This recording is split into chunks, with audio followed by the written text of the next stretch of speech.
Hello guys, welcome back to our channel village Vakil Vasvi. మీరు కనుక village Vakil Vasavi YouTube channel మొట్టమొదటిసారిగా visit చేసినట్లయితే వీడియోకి లైక్ చేసి ఛానల్ తప్పకుండా సబ్స్క్రైబ్ చేసుకోండి. ఏబీ 19కి సంబంధించి రీచెకింగ్ కోసం, రీవెరిఫికేషన్ కోసం వెయిట్ చేసే చాలా మంది ఉన్నారు. సో మీ అందరికీ కూడా ఇప్పుడు ఏబీ వాళ్ళు నోటిఫికేషన్ అనేది రిలీజ్ చేయడం జరిగింది.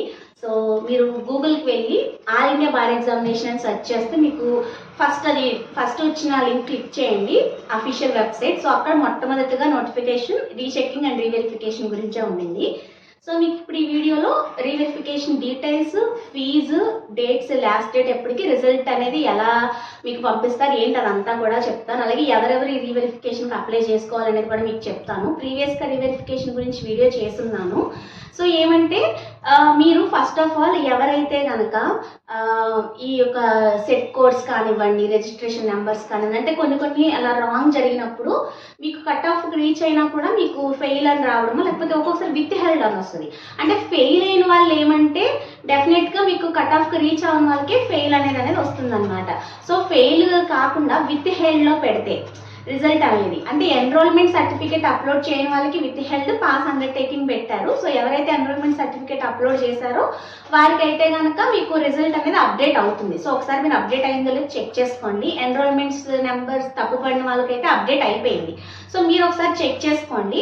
సో అక్కడ పాస్ అనేది వచ్చేస్తే ఓకే. అండ్ ఇంకోటి ఏంటంటే జనరల్గా విత్ హెల్డ్ అని ఎప్పుడు వస్తుందంటే మీరు ఏదైనా డీటెయిల్స్ తప్పుగా పెట్టినప్పుడు మీకు విత్ హెల్డ్ అనేది వస్తుంది. దాన్ని బట్టి మీరు అప్లై చేసుకుంటే వాళ్ళు రీవెరిఫికేషన్ అనేది చేస్తారనమాట. సో ఇప్పుడు ఎవరెవరు అప్లై చేసుకోవచ్చు అంటే, కట్ ఆఫ్కి రీచ్ అయినా ఫెయిల్ వచ్చింది అని మీరు స్ట్రాంగ్గా నమ్మితే మీకు వచ్చిన మార్క్స్ అని కరెక్ట్గా కౌంట్ చేసుకుంటే మాత్రం ఒకసారి అప్లై చేయండి. ఎందుకంటే నెక్స్ట్ ఇయర్ 3500 పెట్టి మళ్ళీ అప్లై చేసే కానీ ఒకసారి ట్రై చేయండి. ఎందుకంటే చాలామంది 93కి కట్ ఆఫ్ 37, 42 అనేది మాకు వచ్చే అయినా ఫెయిల్ అని వచ్చిందంటే ఒకసారి జాగ్రత్తగా చెక్ చేసుకుని ఒకసారి మీరు కూడా ట్రై చేయండి. లేకపోతే ఇలా జరిగిందని ఒకసారి వాళ్ళకి డెస్క్కి కాంటాక్ట్ చేసి వాళ్ళు ఏమంటారో దాన్ని బట్టి పెట్టుకోండి. ఇంకా మిగతా వాళ్ళందరూ విత్ హెల్డ్ ఇలాంటివి వచ్చిన వాళ్ళంతా ఉంటారు కదా, మేము ఈ సెట్ కూడా తప్పేసాము, అది తప్పేసాము అన్న వాళ్ళు అప్లై చేసుకోండి. సో అప్లికేషన్స్ వచ్చేసి మనకి ఎప్పటి నుంచి ఎప్పటి వరకు అంటే April 1st నుంచి April 10th వరకు కూడా మీకు రీచెకింగ్కి అప్లై చేసుకునే ఎలిజిబిలిటీ ఉండింది. అంటే టైం పీరియడ్ అనేది April 1st నుంచి April 10th వరకు. సో మీరు ఎలా దాన్ని అప్లై చేయాలంటే గూగుల్కి వెళ్ళి అలా క్లిక్ చేయగానే ఫస్ట్ వస్తుంది కదా, అక్కడ apply for reverification and rechecking అని ఉంది. సో అది నొక్కినట్లయితే వెంటనే మీ డీటెయిల్స్, మీ రిజిస్ట్రేషన్ నెంబర్, మీ పాస్వర్డ్ అవన్నీ అడుగుతుంది. సో తర్వాత మీరు అక్కడ ఫీ అనేది పే చేయాల్సి ఉంటుంది అనమాట. ఫీ వచ్చేసరికి మీకు 500 రూపీస్. సో 500 రూపీస్ పే చేసి మీరు రీవెరిఫికేషన్కి అప్లై చేసుకోవాలి. సో మనకి ఏంటంటే రీవాల్యుయేషన్ కాదు, ఇది రీవెరిఫికేషన్, ఓఎంఆర్ చెకింగ్ కాబట్టి ఆ నెంబర్స్ ఏదైనా ఇదైతే మీకు వాళ్ళు సరిగ్గా చెక్ చేసి కొంచెం మాన్యువల్గా అంతా చెక్ చేసి మొత్తం కూడా మీకు మళ్ళీ రిజల్ట్ అనేది ఇస్తారనమాట. సో అయితే మరి రిజల్ట్ ఎట్లా పంపిస్తారు అంటే, రిజల్ట్స్ అనేది మళ్ళీ సెపరేట్గా మనకి ఇవ్వరు. అంటే ఇప్పుడు 19 ఫైనల్కి, ప్రిలిమినరీకి రిజల్ట్ అవన్నీ అనౌన్స్ చేసినట్లుగా సెపరేట్గా ఇవ్వరు. మీకు ఎవరి రిజల్ట్ వాళ్ళకి మీ రెస్పెక్టివ్ మెయిల్స్కి పంపించేస్తారు. కాబట్టి మీ మెయిల్స్ అన్ని సరిగ్గా చూసుకోవాలి మీరు. అవి స్పామ్లో కూడా వెళ్ళొచ్చు, స్పామ్లో కూడా చెక్ చేసుకోవాలి. సో మీ యొక్క రిజల్ట్ అనేది మీ యొక్క ఈమెయిల్కి వాళ్ళు చేసేస్తారనమాట. సో అక్కడ మీరు డౌన్లోడ్ చేసుకుంటే అప్పుడు పాస్ ఫెయిల్ అనేది తెలుస్తుంది. సో ఇది మాకు తెలిసిన అక్క చేసుకున్నప్పుడు, సో ఆమె సెట్ కోడ్ వేయలేదు, సో విత్ హెల్డ్ వచ్చింది. రీవెరిఫికేషన్కి అప్లై చేసుకున్న తర్వాత తన రిజల్ట్ అనేది తన యొక్క మెయిల్కి అనేది పంపించడం జరిగింది. కాబట్టి తప్పకుండా ఎవరెవరైతే డీటెయిల్స్ అన్ని రాంగ్ ఉన్నాయో మీరంతా కూడా రీవెరిఫికేషన్కి అప్లై అనేది చేయండి. 500 రూపీస్ అయితే పే చేసేసి రీవెరిఫికేషన్ అప్లై చేయండి. మరి కట్ ఆఫ్ రీచ్ అయినా ఫెయిల్ వచ్చిన వాళ్ళు ఏంటి, విత్ హెల్డ్ ఇలాంటివన్నీ వచ్చిన వాళ్ళు చేసుకుంటారు, దట్ ఈజ్ ఓకే. మరి ఫెయిల్ అని వచ్చేసింది బట్ కట్ ఆఫ్ రీచ్ అయ్యామంటే మ్యాక్సిమం కట్ ఆఫ్ రీచ్ అయిన వాళ్ళకి తప్పకుండా పాస్ వస్తుంది. మరి ఒకసారి మీరు మళ్ళీ చెక్ చేసుకోండి. కొంతమంది ఏంటంటే 7 మార్క్స్లో కూడా వాళ్ళకి అంతకుముందు వచ్చున్నాయి కదా, అవి కూడా కౌంట్ చేసేసుకుని చెప్తున్నారు. సో అది కౌంట్ చేసుకోవద్దు అసలు. అవి తీసేసి 93 మార్కులకి ఓపెన్ కేటగిరీ అయితే 42, SC ST అయితే 37. సో ఆ మార్క్స్ రీచ్ అయినా కూడా మీరు ఫెయిల్ అయితే మీరు పెట్టుకోండి. అంతేగాని 100 మార్క్స్కి కీ చూసుకుని దాన్ని బట్టి కాదు. ఎందుకంటే రీసెంట్గా ఒకరు అలాగే చేశారు నాకు తెలిసిన వాళ్ళు కూడా. సో తర్వాత అడిగితే లేదు, మేము 7 మార్క్స్ కూడా కౌంట్ చేసేసుకున్నాను, అందువల్ల నేను పాస్ అయ్యాను, నేను ఆ 7 మార్క్స్ తీసేస్తే నేను కట్ ఆఫ్ రీచ్ అవ్వలేదు అంటున్నారు. కాబట్టి మ్యాక్సిమం ఆ విషయంలో అయితే మిస్టేక్ జరగదు. సో మిగతా వాళ్ళంతా కూడా ఇలా విత్ హెల్త్ వచ్చిన క్యాండిడేట్స్ ఎవరైతే ఉన్నారో మీరంతా కూడా తప్పకుండా రీవెరిఫికేషన్ అనేది ఉపయోగించుకోండి.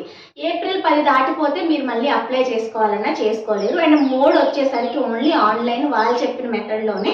వాళ్ళు క్లియర్గా ఇన్స్ట్రక్షన్స్లో కూడా ఇచ్చింది ఏంటంటే మీరు ఆఫ్లైన్లో పంపించిన ఫీజులు అంటే ఏం కట్టకపోయినా ఆఫ్లైన్లో ఎలా వెళ్ళిచ్చినా అదంతా వేరే మోడ్స్ ఏమి యాక్సెప్టబుల్ కాదు. ఓన్లీ మీరు ఆన్లైన్ మోడ్లోనే వాళ్ళు చెప్పిన ప్రకారంగానే పెట్టండి. మీ నెంబర్స్ మీ అవన్నీ కరెక్ట్గా పెట్టి 500 అనేది కరెక్ట్గా మంచిగా నెట్వర్క్ ఉన్న దాంట్లో చూసుకుని మీరు పేమెంట్స్ అనేది చేయండి. సో దట్ ఫెయిర్ అవ్వకుండా ఉంటుందన్నమాట. సో ఈ ప్రికాషన్స్ అన్నీ తీసుకుని చక్కగా అప్లై అయితే చేసుకోండి. మరి ఎప్పుడు రిజల్ట్ వస్తుంది రీవెరిఫికేషన్కి సంబంధించి అనేది కూడా వెంటనే డౌట్ మనకి. ఇప్పుడు వచ్చింది అంటే వెంటనే అది ఎప్పుడు వస్తుంది అని ఇమీడియట్గా వితిన్ 1 మంత్ లోపుగానే వాళ్ళు మనకి వెంటనే చెకింగ్ అనేది జరుగుతుంది, ఇస్తారు. అండ్ ఏవైతే వాళ్ళంతటి వాళ్ళకి మిస్టేక్స్ అయినాయో అవన్నీ ఆటోమేటిక్గా రెక్టిఫై అవుతున్నాయా లేదో తెలీదు. బట్ మీరైతే అప్రోచ్ అవ్వండి. ఎన్రోల్మెంట్ నెంబరు ఇంకా కొంతమంది నేను అడిగింది ఏంటంటే ఫాదర్ నేమ్ ప్లేస్లో మదర్ నేమ్ ప్లేస్లో ఫాదర్ నేమ్ వచ్చేసింది అని అడిగారు.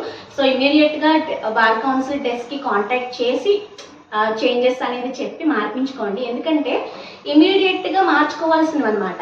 ప్లేస్ ఆఫ్ ప్రాక్టీస్ అవంతా కూడా మీరు సిఓపి ఎప్పుడైనా మార్చుకోవచ్చు కానివ్వండి. ఈ డీటెయిల్స్ ఇప్పుడున్న ఇవన్నీ కూడా ఇప్పుడే మీరు చేంజెస్ అనేది కంపల్సరీగా చేసుకోవాల్సి ఉంటుంది. Enrollment number, father name, mother name, మీ date of birth of course మనకి అదే పాస్వర్డ్ కాబట్టి అది కంపల్సరీగా మీరు కరెక్ట్గానే ఇస్తారు. ఇక్కడ ఎన్రోల్మెంట్ నెంబర్స్ అందరికీ కూడా తప్పు పడినాయి. సో అది వాళ్ళ మిస్టేకే, మీ మిస్టేక్ ఏం కాదు. మీ అంతటి మీరు చేసినా మార్చుకోవాలి, వాళ్ళ ద్వారా అయినా సరే మీరు చేంజ్ చేసుకోవాల్సిన బాధ్యత మీ మీదే ఉంది. కాబట్టి as early as possible bars council డెస్క్కి కాంటాక్ట్ చేసి మార్చుకోండి. సో నా స్టూడెంట్ కూడా మార్చేసుకోవడం జరిగింది. వాళ్ళకి అప్డేట్ చేసి కూడా వాళ్ళ యొక్క అంటే మీరు చెక్ చేసుకోవాలి. ఇంకొకటి ఎన్రోల్మెంట్ సర్టిఫికేట్ నెంబర్స్ ఇవన్నీ ఇంకా మాది అప్డేట్ అవ్వలేదు, మాకు మళ్ళీ ఇంకా రాలేదు రిజల్ట్, ఇంకా ఎప్పుడు ఇస్తారని అడుగుతున్నారు. స్పెషల్గా రిజల్ట్ ఏమీ రాదు. మీరు సేమ్ ఏబీ 19 రిజల్ట్ క్లిక్ చేసి అక్కడ ఒకసారి మళ్ళీ వెరిఫై చేసుకోండి, అక్కడే అప్డేట్ అయిపోతుంది. కానీ స్పెషల్గా మీకంటూ ఇంకొక రిజల్ట్ అనేది ఇవ్వరు. సో మీరంతా ఇది ఒకసారి శ్రద్ధగా వినండి. సెపరేట్గా మళ్ళీ అప్డేట్ చేసిన రిజల్ట్ ఇవ్వరు. మీరు మళ్ళీ అదే రిజల్ట్లోకి వెళ్ళైతే కనుక చెక్ చేసుకోవాల్సి ఉంటుంది. ఓకే, క్లారిటీ వచ్చింది కదా. సో ఇట్లా మీరు అందరూ ఒకసారి చెక్ చేసుకుని ఒకసారి నాకు ఎవరైనా దయచేసి కామెంట్లో చెప్పండి. అంటే మీరు రేస్ చేయకపోయినా వాళ్ళంతటి వాళ్ళే చేంజ్ చేశారా లేదా డెస్క్ కాంటాక్ట్ చేసిన వాళ్ళకే చేంజ్ చేశారా అనేది I would like to know. Please అది మాత్రం కామెంట్ సెక్షన్లో లెట్ మీ నో. సో ఇది ఈరోజు వీడియో. సో రీవెరిఫికేషన్ రీచెకింగ్ నిన్న ఏప్రిల్ 1st అయితే మనకి రావడం జరిగింది, ఈరోజు 2nd అనమాట. సో ఇంకా మీకు టైం ఉంది. ఏప్రిల్ 10 లోపు వీలైనంత త్వరగా అప్లై చేసుకోండి. రిజల్ట్ కూడా మీకు వితిన్ 1 మంత్లో మీరు పంపించేస్తారు. సో ఇది ఈరోజు వీడియో మీకు హెల్ప్ఫుల్ అయిందని అనుకుంటున్నాను. ఇంకేమైనా డౌట్స్ ఉంటే కమెంట్స్లో షేర్ చేయండి. వీడియో నచ్చితే like, share, comment and subscribe to village Vakil Vasavi YouTube channel. మరొక వీడియోతో మళ్ళీ కలుసుకుందాం. Until then keep watching.